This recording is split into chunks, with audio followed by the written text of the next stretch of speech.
Hello, my name is ScienceBeard, and this is my weekly look at the world of all things Hitchens on a Sunday in the mail.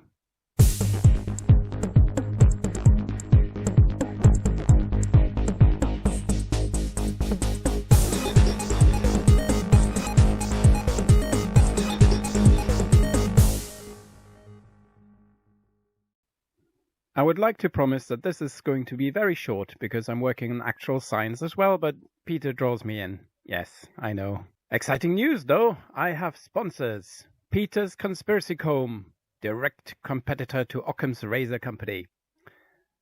Do you find it difficult to go for the obvious answer when it presents itself? Then you need Peter's Conspiracy Comb.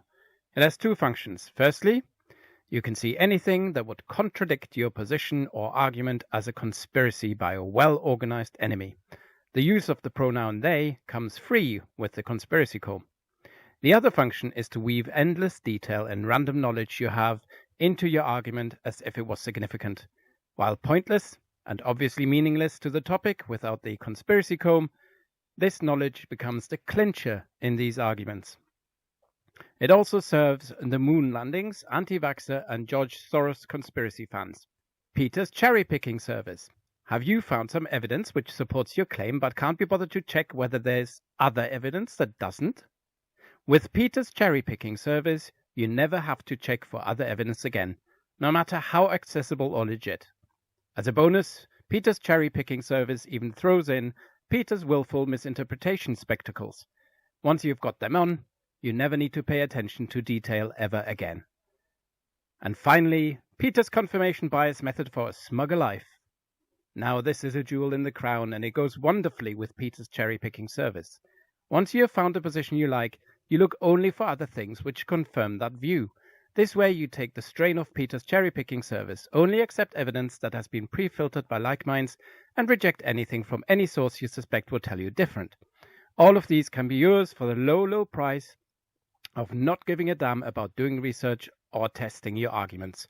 Peter will soon release his new app, Peter's Conversation Finder. You can enter your opinions and it will find you suitable partners who already share your opinions while making you feel better by strawmanning anyone who doesn't and assuming that they aren't interested in a meaningful conversation because you know reasons. So in his column he writes, It has denied us funerals and weddings, locked the churches, silenced the ancient monastic music of cathedral choirs, and prevented the free worship of God for the first time in 800 years, and banned us, unless we are left-wing, from holding or attending public meetings. Okay, so 2020 minus 800 gets us to 1220. I'm a Quaker. Quakers weren't allowed to worship God in their own way from their inception to the Toleration Act in 1688. Why was it called the Toleration Act, you ask? Because it stopped the church state's punishing of those people who didn't believe in the Church of England as their church, including obviously Jewish people among others. Not to mention that England went through different iterations of church and God belief, and we all know about Henry VIII, right? People literally left the country because they wanted to practice their faith.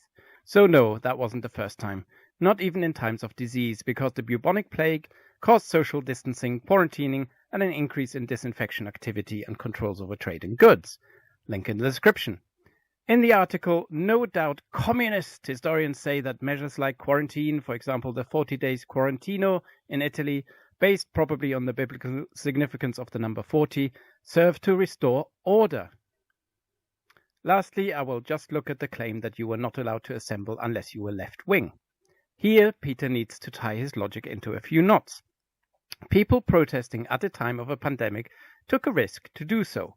Undoubtedly, they could have also contributed to rising infection numbers, but there are a couple of big buts here. Firstly, Dominic Cummings, who literally broke advice or guidance or maybe even the law, wasn't punished for it. He then signaled that it was okay to do whatever, and the government changed the rules. The protesters actually were by and large responsible, many of them wearing masks, but I will ignore that in my analysis. Peter has made it clear that he thinks that there should have been no lockdown. So why is he against people taking to the street to demonstrate? Because he doesn't like what they are demonstrating against? In my other video, he literally can be heard to say that we should be afraid of them. So don't be afraid of the pandemic, but don't go out because of the pandemic. Because rightly, of course, you should be punished for it, even though other people going out, say, to the beach shouldn't be because reasons? Or are you thinking that the beachgoers were also lefties? Then he reports on the BBC reporting on the WHO. Peter reports that the BBC correspondent reports that the WHO changed its advice because of political lobbying. Really? It didn't change its story when Donald pulled out a significant amount of funding from it. But okay, what does the BBC say on their website? They changed their advice because face masks may help in pre-symptomatic stages. And I repeat again, they don't help you to not catch it, but other people not to catch it from you. So no, Peter, even if you think that that's what's being said, it doesn't tell you. Also, not denying it is not confirmation. There may have been political pressure. So what? The science is becoming clearer, and the CDC, under siege from the weaponized stupidity of Donald Trump, has changed its advice. See my previous video. So, he has cherry-picked and misunderstood willfully so far while failing to use Occam's razor. Why would institutions whose job is to monitor the scientific evidence suddenly change their mind on anything? Could it be that the evidence has changed? No, it must be sinister forces at work, and a sudden change doesn't mean much either. Let's say seatbelts were once thought to do more harm than good, and now the government says, wear seatbelts. That's a sudden change. They didn't say, well, put it across your chest, but then don't plug it in, and gradually working up to the whole hog. So, you can read what's on the screen. Just a quickie on that. A cherry-picked statement willfully misunderstood, on top of that, quote mind, because it is advice given on the 4th of March. Peter wrote his column on the 19th of July. In the meantime, we've improved our understanding of how the virus spreads. At the time, the advice was based on the best information we had, but most major institutions have changed their advice on the strength of the science. So, again, you can read what's on the screen. Any scientist worth their salt will tell you that their findings are probably true. That's because no scientist can be absolutely confident, and shouldn't be. That's for religious folks. That is why in science there are confidence limits. Sometimes 95% or a 1 in 20 probability of being wrong is taken as a sign you can be reasonably confident. The more fundamental the claim, the more certain you have to be, statistically. You can find this everywhere in science. Sometimes, though, scientists overstep that mark and use language that is too confident in the light of the findings. Some articles are even retracted. I've dealt with it in my previous video. I'm not doing it again. Go to Retraction Watch, it explains these things very well. So Peter doesn't science all that well. So, dissenters who prefer not to muzzle themselves are made to stand out from the surrendered majority, who then become quite keen on pressuring the nonconformists to do as they are told and on informing against them. So the surrendered muzzled majority are also informants. They are too passive to resist, but motivated enough to do the police's jobs.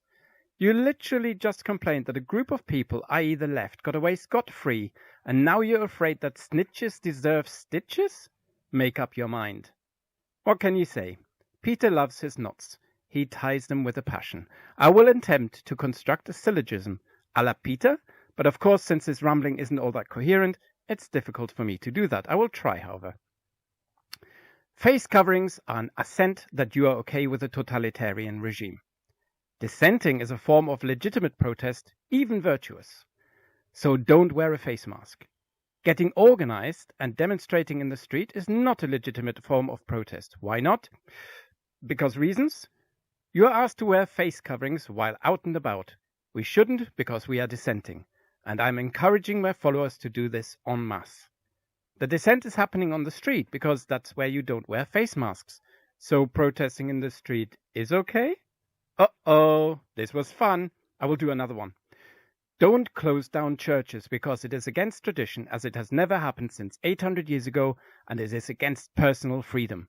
I would agree with measures that make sense. So people should go to churches mixed with people from all over the communities, not social distance and not wear masks. Oh, I'm also against hand sanitizer. There are no alternative measures that anybody can think of, since holy water isn't really good for washing your hands, really. So do nothing. Just let it happen, people. Wake up, sheeples! The threat from the left is real, although nobody has yet died from being killed by a BLM protester, and many have died because of the pandemic. Anyway, I have to say, unless he gives me some new material to work with, I'm getting bored of this. Is the novelty wearing off? We will find out next week, I guess. See you later.